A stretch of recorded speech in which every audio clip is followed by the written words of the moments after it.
Hello, everyone, and welcome back to Talk About It in English. I am so happy to have you here with us today. If you are new here, this is the place where we move beyond the textbooks and focus on the real English you need to live your life. We don't just study grammar rules. We talk about your day, your job, and your life. I am joined today by my good friend and fellow teacher, Tom. Hi, Tom. Hello, Lisa, and hello to all our listeners. I am really excited about today's topic. You know, Lisa, I was watching that video we recommended to everyone, the one called When Mom Is Not Home. Did you see it? Oh, absolutely. It is such a funny video. For those of you listening who haven't seen it yet, it is a story about a father and son who are left alone at home when the mother goes away. They try to manage the house, and let's just say it does not go very smoothly.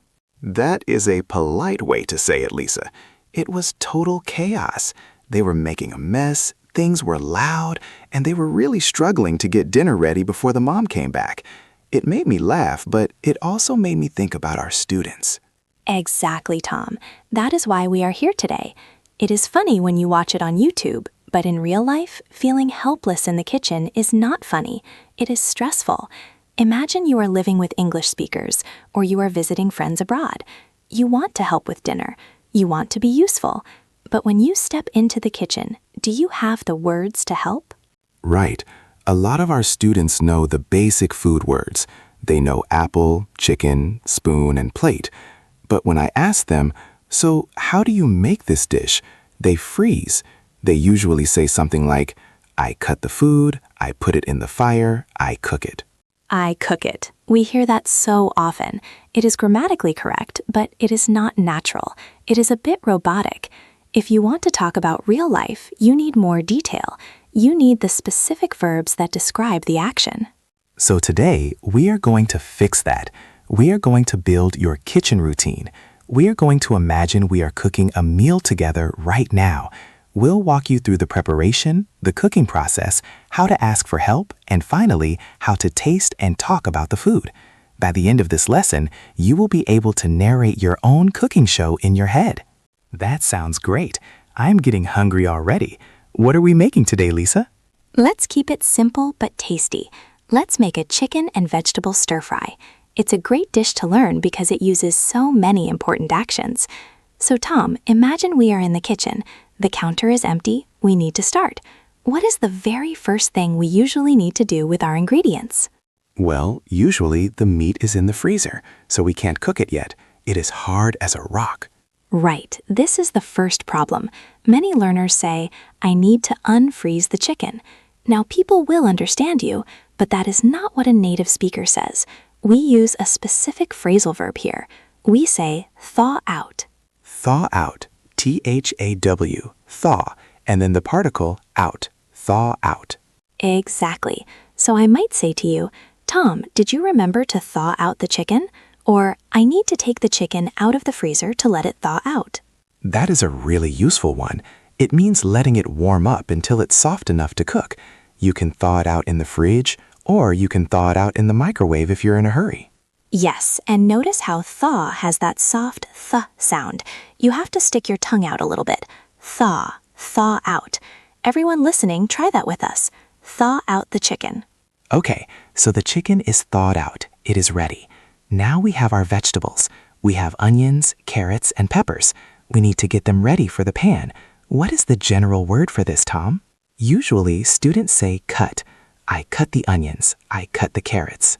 And cut is okay, but it is very general. In the kitchen, the way you cut matters. If you are making a stir-fry, you want small pieces. So we often use the phrasal verb chop up. Chop up. C-H-O-P. Chop up. Why do we add up, Tom? Why not just chop? That is a great question. In English phrasal verbs, up often gives the feeling of completing something or doing it thoroughly. If I just chop the onion, maybe I do it once. But if I chop up the onion, it implies I am turning the whole onion into many small pieces. I am finishing the job. Perfect explanation. So I'm standing at the counter with my knife. I'm not just cutting, I'm chopping up the onions. I'm chopping up the peppers. Listeners, say that with us. I am chopping up the vegetables. Now, before we chop the carrots, there is another step. Carrots have that skin on the outside that can be a bit dirty or bitter. We need to remove it. Do we say cut the skin? No, we don't. We say peel, and often we say peel off.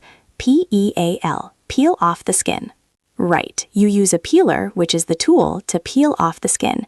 You can also peel a banana or peel an orange. So the sequence is, first I peel the carrots, then I chop them up. Okay, Lisa, I have a question. What if I want really, really small pieces, like for garlic? Do we still say chop? You can say chop, but if it is very small, almost like sand, we say mince, M-I-N-C-E. But for today, let's stick to chop up because you will use that almost every day. So we have our chicken thawed out, we have our vegetables chopped up. The kitchen is getting messy already. It is, and this reminds me of the video we watched. When you are cooking, you are often doing things with your hands and you are busy. This is when you need to talk to the other person in the kitchen. In the video, the dad and son were running around. In real life, you often need to delegate tasks. Delegate, that is a good business word, but it works in the kitchen too. It means giving a job to someone else. But Tom, we have to be careful here. In many languages, it is normal to use the imperative voice. Give me the salt, cut the onions, watch the pan. Yeah, in English, that sounds a little bit bossy. If you say to me, Tom, cut the onions, I might feel like you are treating me like a servant. We want to be polite, especially if we are cooking with a friend or a partner. Exactly. So instead of commands, we use questions, soft questions.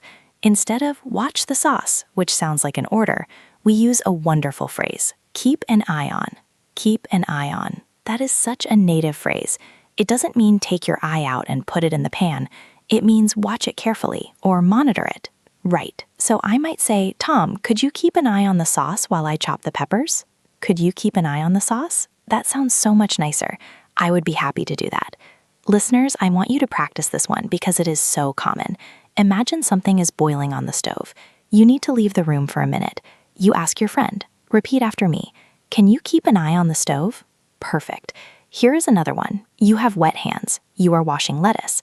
You need a towel. The towel is across the room. Don't say, give me the towel. That's too direct. Try saying, could you hand me the towel? Hand me. It means pass it to me with your hand. Could you hand me the salt? Could you hand me a spoon? It flows much better. So we have our ingredients ready. We are being polite to our sous chef. That's the helper in the kitchen. Now it is time for the heat. We are moving to the stove. This is where things get exciting and also where the vocabulary changes. We are not just cooking anymore. We are applying heat. For a stir fry, we need a pan. Yes, and we usually start by putting oil in the pan. But we don't put the food in cold oil. We have to wait. We need the pan to get hot. What is the verb for that, Tom? We say heat up. I need to heat up the pan, or heat up the oil. Again, we have that word up. It means increasing the temperature. So I put the pan on the stove. I turn on the burner. I let the oil heat up. Now, when the oil is hot, we put the vegetables in. There is a great phrasal verb for putting things casually into a pan or a bowl. We don't just put them, we toss them in. Toss in, T-O-S-S, toss in. It sounds dynamic. It sounds like you are having fun. Once the oil is hot, toss in the onions. Toss implies a gentle throw. You aren't placing them one by one. You are tossing them in. It is a very natural way to speak. Toss the carrots in. Toss the garlic in. Okay, the vegetables are in the pan. They are making that loud noise. Sss. What do we call that sound or that method of cooking? We aren't boiling them. No, we are sautéing or frying. Sauté is a French word that we use in English. It means cooking quickly in a little bit of hot fat or oil. I am sautéing the onions. Or you can simply say, I am frying the vegetables. And this brings us to a very important grammar point for storytelling. When you answer the question, how do you make this? You don't want to give a list of short sentences. I chop onions. I heat oil. I cook onions. That sounds like a robot. We want to link these steps together. We want flow. The best linking words for cooking are once and while. Once is great for sequencing. Once the oil is hot, toss in the onions. This means first the oil gets hot, and immediately after that you put the onions in. Once the onions are soft, add the chicken. And while is used for two things happening at the same time. While the chicken is cooking, I will make the sauce. This shows you are multitasking. It makes you sound organized. So let's try to put that together into a little story. Listeners, imagine you are telling a friend how to start this dish. Listen to how I use the linking words. First, I chop up all the veggies. Then I heat up the oil in the pan. Once the oil is sizzling, I toss in the garlic and onions. While they are sautéing, I prepare the sauce.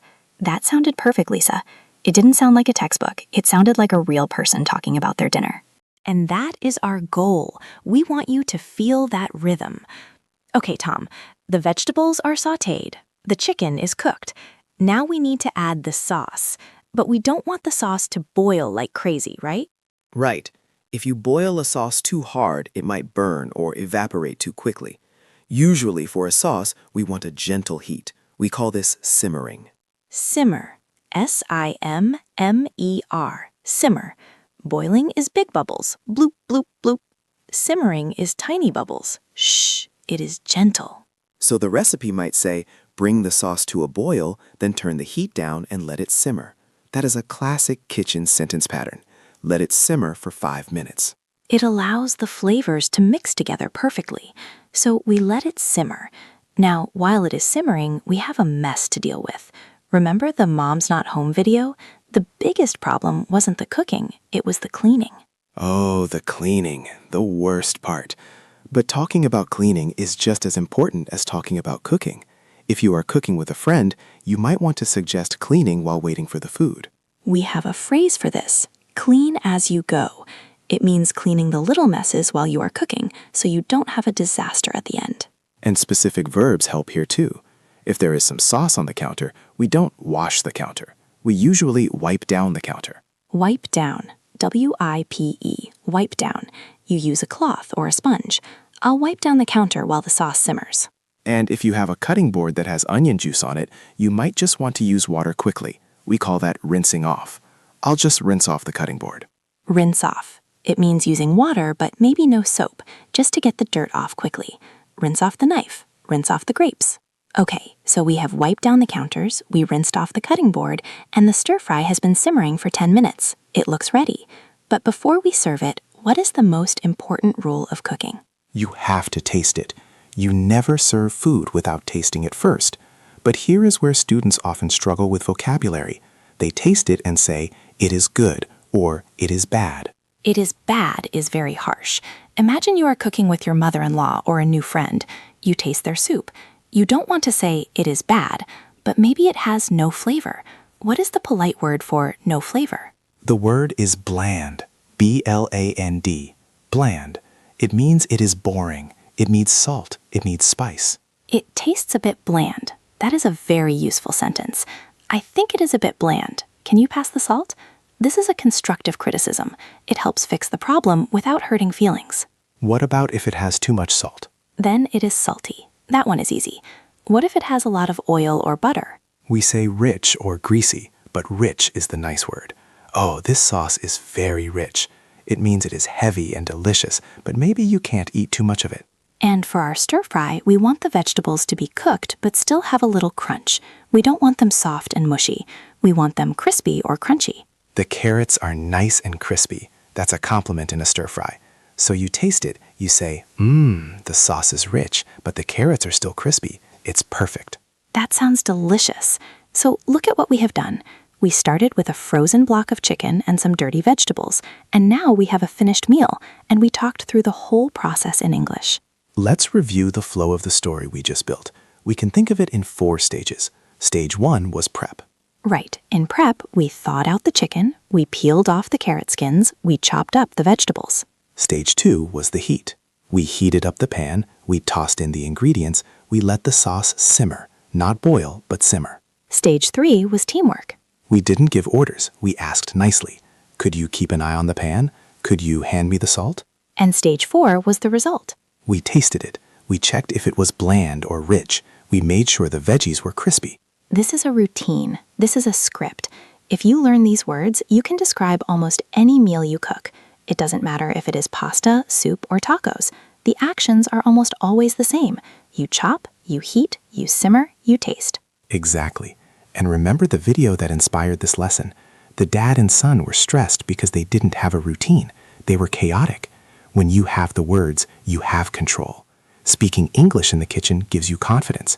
You stop worrying about translating in your head and start just communicating. So here is your challenge for today.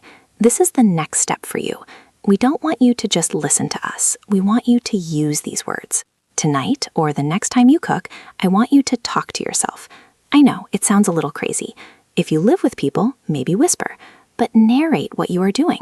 When you take the knife, say out loud, "Now I am chopping up the onions."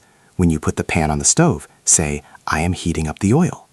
If you do this for just one meal, these words will move from your brain to your mouth. They will become automatic.